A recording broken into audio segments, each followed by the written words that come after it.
বিশ্ব ব্রহ্মাণ্ডে তা আছে তোমার এই দেহভাণ্ডে। তোমার দেহভাণ্ডের খবর যদি নিতে পারো, বিশ্ব ব্রহ্মাণ্ডে তোমার জানার কোনো কিছু বাকি থাকবে না। আর নিজের দেহকে জানতে যদি না পারো, তাহলে তোমার এই বিশ্ব ব্রহ্মাণ্ড পরিভ্রমণ করে কিছু জানতে পারবে। জয় নিতাই জয় গুরু।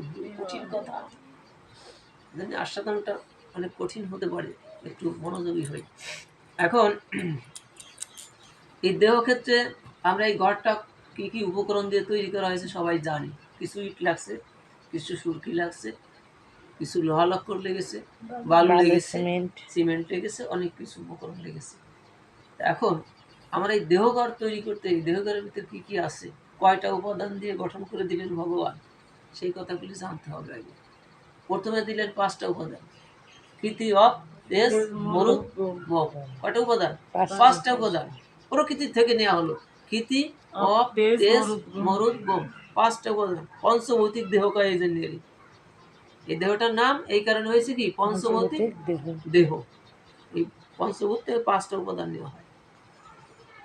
এরপরে কি, এরপরে আপনার ইন্দ্রিয় আছে 10টা। 5টা আছে কর্ম ইন্দ্রিয়, 5টা আছে জ্ঞান ইন্দ্রিয়। সবাই যেন কথাগুলি পরিষ্কার হই। তার কারণ কষ্ট করে আসি যেহেতু, দিনটা নিজের সংসারে কর্ম পরিহার করে একটু বোঝার চেষ্টা করি যে দেহটা কি। দেহ ভগবান যে কথা বললো, তোমার দেহ ক্ষেত্রকে তুমি জানতে পারলে তোমার বিশ্ব ব্রহ্মাণ্ড জানার বাকি থাকবে না। একটু চেষ্টা করি। তাহলে 5টা কর্ম ইন্দ্রিয়, 5টা জ্ঞান ইন্দ্রিয়।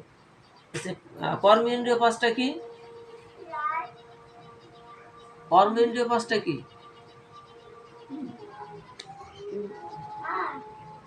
বাক, পানি, বাক, পানি, পাদ, পায়ু, উপস্থ। এগুলো সবাই ক্লিয়ার থাকবে। বাক মানে এই যে আপনার মুখ দিয়ে যে কথাগুলি, এটা বাক।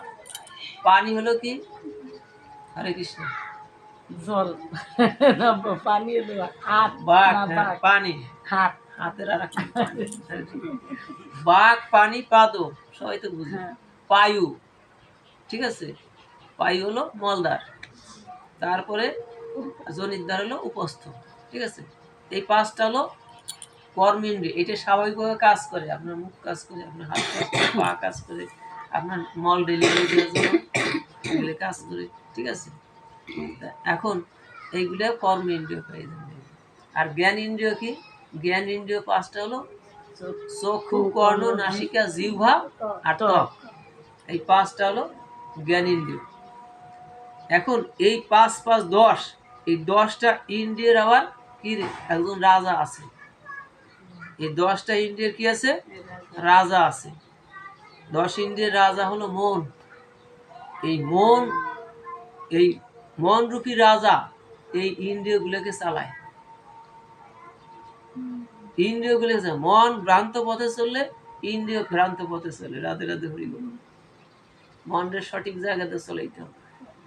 মনরে ঠিক করতে হলে আগে রাজা ঠিক না থাকলে ওই রাজ্যে সুখ শান্তি আসে না। আমার দেহ রাজ্যের রাজা হলো মন। আমার দেহ রাজ্যের রাজা হলো মন। এই মন যদি ভুল পথে চলে, রাজা ভুল পথে চলে, প্রজারা ধ্বংসের পথে চলে যায়, রাষ্ট্র রাজ্য নষ্ট হয়ে যায়।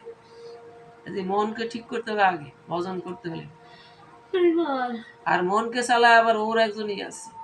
দেখেন একটা দেশে রাজা থাকে, ওই রাজা খামখেয়ালি করলে পরা, খামখেয়ালি করলে জাতিসংঘ আবার ওর চাপ দিয়ে ধরে। হরে কৃষ্ণ, তুমি করতেছে না, তোমার প্রজা একসাথে তুমি মাইরে ফেলাইতেছে আমার জায়গা ক্ষমতায় টিকে থাকার জন্য, জাতিসংঘ এসে চাপ সৃষ্টি করবে। এলে কি হয়, এই মনের আবার মনটা আর একজন শাসন করে, তার নাম হলো বুদ্ধি। হরে কৃষ্ণ। এই বুদ্ধিটা, বুদ্ধির মধ্যে আবার 2টা সেকশন আছে। এই দেহ তো জানলে শুধু জানতে ইচ্ছা করে, জানার জন্য লালসা আছে। এই মন বুদ্ধির আবার 2টা সেক্টর, একটা হলো সুবুদ্ধি আর একটা কুবুদ্ধি। হরে কৃষ্ণ। এক দেহের ভিতরে ওরা থাকে, একটা সুপথে চালায় আর একটা কুপথে চালায়। হরে কৃষ্ণ। সুবুদ্ধি কুবুদ্ধি ওরা 2জন। এখন